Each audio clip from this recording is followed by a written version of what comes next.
लागू हो जाएगी ओल्ड पेंशन स्कीम। नमस्कार, मैं पल्लवी शर्मा और आप देख रहे हैं दिव्य हिमाचल टीवी। मैं आपके सामने हाजिर हूं हिमाचल आज का मुद्दा लेकर।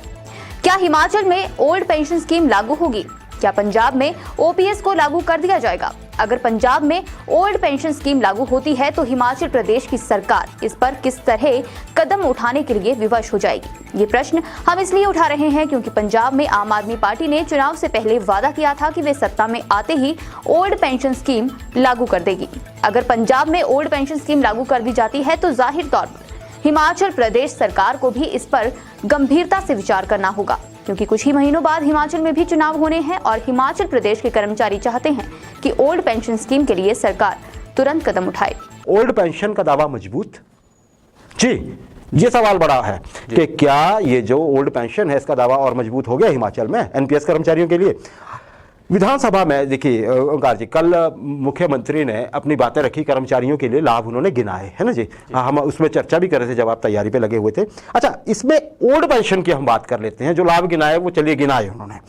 ओल्ड पेंशन स्कीम को लेके जो एक मांग है उस पर मुख्यमंत्री ने कोई बड़ा उसमें कोई वादा नहीं किया। सिर्फ उन्होंने यही कहा कि देखिए जी, हमने एक कमेटी बनाई है और उस मामले को देख रही है। क्या कहेंगे, आपको क्या लग रहा है अभी अब मुख्यमंत्री के रुख से अभी तक कोई सॉफ्ट कॉर्नर बड़ा ज़्यादा दिख नहीं रहा है? क्या कहेंगे?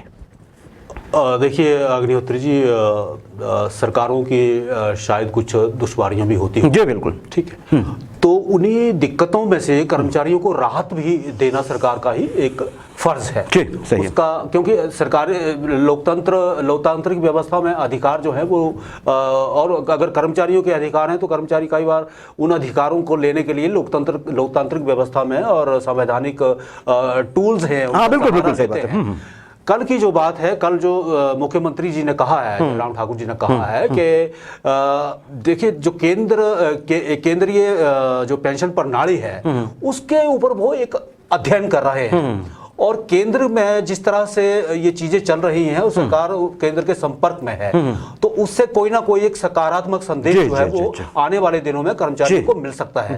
उन्होंने एक और इशारा वहां किया था कि पश्चिम वेस्ट बंगाल की जो सरकार है उसने शायद इसको दिया है। हाँ बिल्कुल, वहां पे बंदी नहीं हुई एक तरह से। ठीक है, तो हो गया है वहां पे। तो हिमाचल में किस तरह से होगा, इसके कई चीजें, कई पहलू जो है वो जी उन्होंने कहा कि हमने कमेटी बनाई है जो कि अभी हमें पता ही है कि वो उसको लेके हालांकि कर्मचारी जो एनपीएस है वो संतुष्ट नहीं है। अच्छा, इसको एक नए पहलू से देखते हैं, वही पहलू जिसपे हम चर्चा कर रहे हैं आज के कार्यक्रम में, 5 राज्यों के चुनाव, विधानसभा चुनाव और उनके परिणाम। देखिए जो आज आए परिणाम, सीधी सी बात है, 4 सूबों में भाजपा आ गई। भाजपा की लाइन क्लियर है लगभग केंद्र सरकार की, तो केंद्र में भाजपा है तो राज्यों की भी एक मजबूरी है कि उसी लाइन पे चलना तो पड़ेगा ही।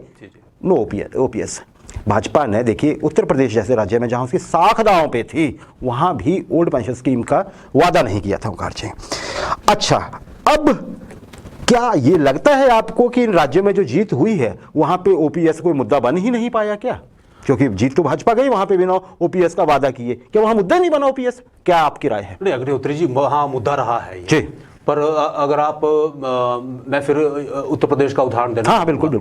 तो उत्तर प्रदेश में ओपीएस के अलावा भी बहुत सारे एक मुद्दे थे।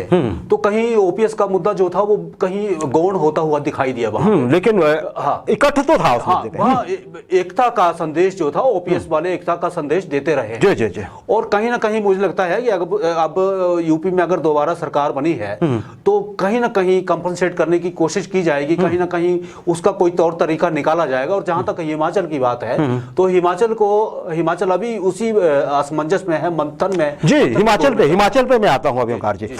एक और चीज, एक और राज्य है हमारा पड़ोसी जो भी भाजपा नहीं जीता है, दोबारा से भाजपा वहां आ गई है, उत्तराखंड। लेकिन हम ध्यान रखें वहां पे ओपीएस वैसे भाजपा ने वादा नहीं किया था, लेकिन भाजपा सरकार जो थी वहां पे उसने बाकायदा एक प्रस्ताव बनाकर केंद्र सरकार को भेजा था कि देखिए हम चाहते हैं और हमारे प्रदेश के कर्मचारी चाहते हैं कि उन्हें ओल्ड पेंशन स्कीम दी जाए। पहले बड़े आंदोलन चले थे वहां पे भी सरकार के खिलाफ, लेकिन जब ये प्रस्ताव गया था उसके बाद बहुत से कर्मचारी जो थे वो सरकार के पक्ष में गोलबंद हो गए थे। लेकिन अब सबसे बड़ी बात है जी, हमारे यहाँ कोई भी कर्मचारी मसला होता है, अभी देखिए पेंशन ये आपके ये जो चले हुए हैं 6 पे कमीशन को लेके भुगतान के मसले चले हुए हैं, बहुत सारे मसले पंजाब से जुड़े हुए हैं। आज तक कर्मचारियों के सारे मसले पंजाब से एड्रेस होते हैं। आम आदमी पार्टी वहां पे आ गई है और बड़े शोर से आई है। बड़ी बात क्या है, आम आदमी पार्टी ने पंजाब में वादा किया है कि अगर हमारी सरकार बनती है तो हम कर्मचारियों को ओल्ड पेंशन देंगे। आप क्या देखते हैं, ये कितना बड़ा फायदा या नुकसान होगा? अब क्या उम्मीद की जा सकती है इससे?